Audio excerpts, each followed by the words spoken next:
Hello दोस्तों, तो आज ये वाला क्वेश्चन बहुत ज़रूरी क्वेश्चन है। हाफ एडर, फुल एडर और how to make a full adder by using two half adder. ठीक है, तो इस क्वेश्चन में सबसे पहले जैसे ही आएगा ना एग्जाम में, आपको पहले हाफ एडर की, पहले तो एडर सर्किट की डेफिनेशन लिखनी क्या है। Digital logic circuit diagram used to add binary digits. ठीक है, फिर उसके बाद हाफ एडर और फुल एडर की डेफिनेशंस लिखनी है, लेकिन पहले हाफ एडर की लिखना फिर फुल एडर की। कैसे? Half adder, it is a digital logic circuit diagram used to add two binary digits, or full adder, it is a digital logic circuit diagram used to add three binary digits। और फिर उसके बाद आपको क्या करना है, इनकी truth table बनाना है और लॉजिक सर्किट डायग्राम बनाना है। वो कैसे बनेगा, ये बनी इसकी truth table. Truth table circuit diagram, उसमें क्या करना है, दो इनपुट रहते हैं हमेशा। एक ए, मतलब हाफ एडर में दो इनपुट रहते हैं, फुल एडर में तीन इनपुट रहते हैं। ठीक है, दो इनपुट कैसे, A and B, sum carry. ये डिजिटल इलेक्ट्रॉनिक्स में सम कैसे होता है ना, कि जीरो और जीरो जीरो बनाएंगे, ज़ीरो और वन वन बनाते हैं, वन और ज़ीरो वन बनाते हैं, और जो वन और वन जो रहता है ना, वो यहाँ पे ज़ीरो बन जाता है, फिर उसकी कैरी वन चली जाती है। सम ज़ीरो रहेगा और कैरी बन जाएगी। कैसे? आप ये समझ लो, जैसे 5 और 5 10 हो गए, फिर जीरो यहाँ आ गया और एक यहाँ कैरी में चला गया। ठीक है, और फिर उसके बाद इसका सर्किट डायग्राम कैसा बनता है भाई, सम के लिए बनता है एक्स और गेट का, और कैरी के लिए बनता है एंड गेट का। एक्स और गेट पहले भाई यहाँ पे ऐसी लकीर खींचना है, ए और बी। फिर क्या करना है ना, एक्स और गेट आप जानते हो ना, ये वाला है। इसका मतलब क्या होता है,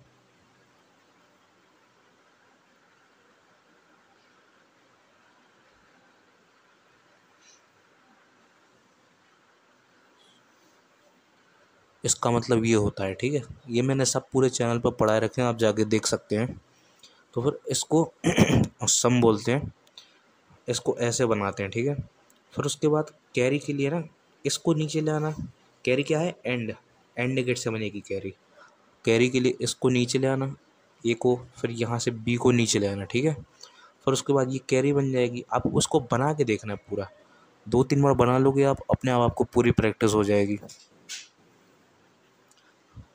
हाफ एडर कंप्लीट करने के बाद अपन फुल एडर पे आ जाते हैं। इसमें भी यही है, हाफ एडर जैसा है कि पहले तो इनपुट है। इनपुट क्या है, ए बी और सी आई एन रहेगा इसमें एक और, सी आई एन मतलब कैरी इन। ठीक है, तीन इनपुट रहेंगे इनमें, और सम और कैरी आउट आउटपुट रहेंगे। मैंने आपको बताया ना कैसे ऐड करना है। ज़ीरो ज़ीरो ज़ीरो होंगे, ज़ीरो और वन वन होते हैं, और फिर कैरी उसमें ज़ीरो आएगी। और फिर भाई देखो, अगर सिर्फ और सिर्फ एक वन है तो फिर सम में वन आएगा, कैरी में ज़ीरो आएगा। अगर दो वन है ना, तो फिर सम में ज़ीरो आ जाएगा, कैरी में वन आ जाएगा। वो मैंने बताया ना आपको कैसे। इसको 5-5 मान लो, 5 और 5 10, जीरो यहाँ पे एक यहाँ पे। ठीक है, और फिर उसके बाद वन, अगर तीन इनपुट वन हो गए ना, तो फिर एक सम आ जाएगा और एक कैरी हो जाएगा। समझ रहे हो भाई? और फिर उसके बाद इसका, ये आपको रट के चले जाना है, इसमें कोई ज़्यादा दिमाग लगाने वाली चीज़ नहीं है। मैं भी रट के गया था पेपर में। इसका सम क्या कहलाता है, इसका जो सम होता है ना, ये होता है ए एक्स और बी एक्स और सी आई एन। ये एक्स और है, ये प्लस नहीं है, एक्स और गेट का साइन है ये। ठीक है ना, जो क्या होता है, A dash B plus A B dash. ये हो गया सम इसका, A plus B plus C I N, और कैरी है C I N into A plus B plus में ए बी। अब ये आपको पूरा बना के देखना है। ये तो आप, मैंने बता दिया आपको। इनपुट पहले लिखते कैसे, ज़ीरो ज़ीरो वन वन। अगर सिर्फ अपन को चार केस लेने हो तो फिर ऐसे लिखते हैं, zero zero one one zero one zero one. और अगर अपन को ज़्यादा इनपुट लेने, जैसे अपन को 8 इनपुट लेने, तो भाई इसके पहले 4 जीरो, फिर 4 1, ऐसा आप समझ रहे हो ना, zero zero one one zero one zero one, ऐसे लेते हैं इसको। ये पॉसिबिलिटीज़ कहलाती हैं। अब ट्रुथ टेबल आ गई इसकी। इसकी ट्रुथ टेबल बनाने के लिए मैंने आपको बताया ना, सम क्या है इसका, सम पे ध्यान दो क्या है। इसका सम क्या है, A plus B plus C I N. सबसे पहले भाई अपने को ए प्लस बी का एक्सओर करना पड़ेगा ना, इसलिए एक्सओर पहले आ गया। लो, ये हो गया ए प्लस बी, मतलब A dash B plus A B dash. ठीक है, फिर उसके बाद क्या है, फिर से उसके साथ XOR C I N. C I N XOR में है, तो फिर उसको भी अपन को पहले यहाँ से जो आ गया ना, यहाँ से जो आउटपुट आया उसको और सी आई एन को सीधा सीधा ले लेना, तो फिर ये हो जाएगा आपका पूरा sum, A plus B plus C I N. ठीक है, और फिर अपना कैरी क्या है, carry is CIN A+B and plus में AB। तो मतलब आप क्या समझ रहे हो, मतलब ये एंड गेट है, ये भी ये एंड गेट रहेगा ना, मतलब पहला पार्ट एंड गेट, दूसरा पार्ट एंड गेट, और जो टोटल है ना इनका ये और गेट से जुड़ा गया है, ठीक है। ये एंड गेट से पहले ये जुड़ गए भाई, यहाँ से आया एक A+B, फिर यहाँ से C आया, फिर यहाँ से AB आ जाएंगे, और फिर इन दोनों को कपल करके बन गया क्या, C आउट। पूरा आप देख लो एक बार, ये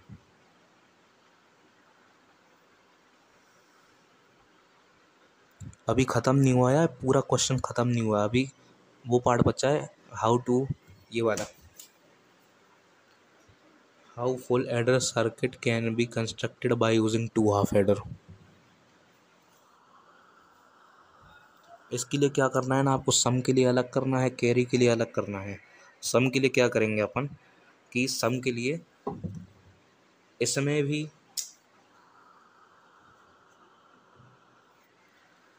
सम के लिए ना, पहले जो ये है ना, ये चार पॉसिबिलिटीज़ हैं, कैसी, सब में दो दो के लिए डैश लगा देंगे, ठीक है, सबका दो दो का डैश लगा देंगे, A-B, A-B-C-I-N, ठीक है, सब में दो दो का डैश लगा देना है।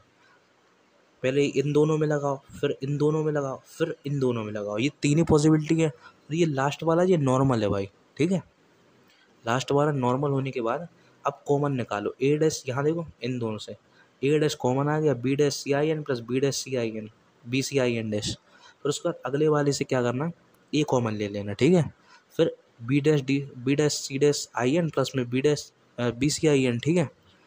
और ये क्या है ना, ये आप जानते हो कि A-B प्लस AB डैश क्या होता है, 1 होता है ना, सॉरी सॉरी,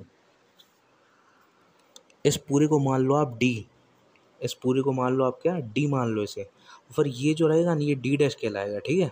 फिर ये अपन लिख दिया A-D is plus AD dash is equal to में सम, जो कि A plus B plus CIN, वही तो ये कह रहा है, एक्स और गेट तो बन रहा है ना यार ये।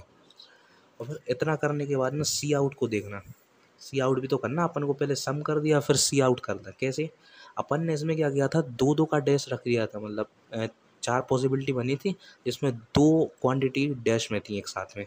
अब यहाँ पे एक क्वांटिटी डैश में रहेगी और चार पॉसिबिलिटी रहेगी, कैसे, A-B-C-I-N, A-B-C-I-N, A-B-C-I-N डैश और A-B-C-I-N, यही पॉसिबिलिटी बन सकती है ना।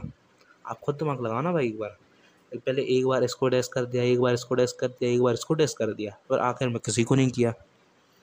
फिर उसके बाद यहाँ से अपन CIN कॉमन निकाल लेंगे पहले दो से, तो A-B प्लस AB डैश बन जाएगा, ठीक है। और A-B AB डैश क्या कहलाता है, A प्लस B वही एक्सोरी गेट कहलाए ना यार, ठीक है। फिर उसके बाद यहाँ से AB निकाल लेंगे कॉमन, और CIN प्लस CIN डैश, भाई अपने को इतना तो पता है कि A प्लस A डैश क्या होता है, 1 होता है, समझ रहे हो ना भाई। तो ये 1 हो जाएगा, फिर A भी निकल आएगा, ये पूरा C आउट आपका निकल आया। तो भाई ऐसे अपन ने पूरा क्वेश्चन कर लिया है, इसका आप स्क्रीनशॉट ले सकते हो भाई, लो।